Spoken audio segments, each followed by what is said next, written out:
Hi guys, good morning. So magtatanim tayo ngayon mustasa guys.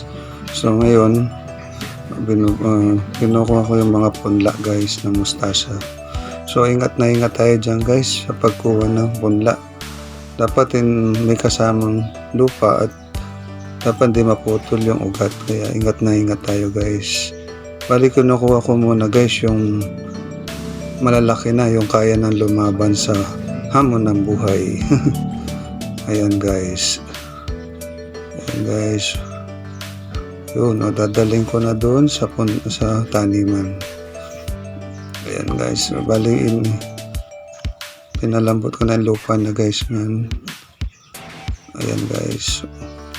So itatanim na natin doon sa dapat yung ugat guys matapunan ng gusto. Ayan. Yung ugat matabon, dapat nakatayo yung mustasa. Ayan guys. Ayan, sarap magtanim guys. Ayan, kain, tapos tatabunan yung ugat, tapos ipapwestong nakatayo. Ayan guys, good morning guys.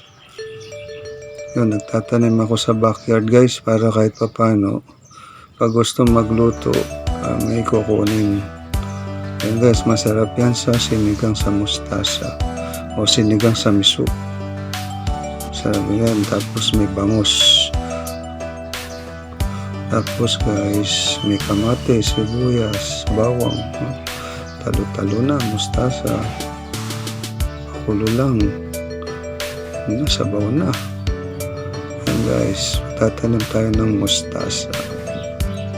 Ayan. Importante guys, matabunan ng mabuti yung ugat niya.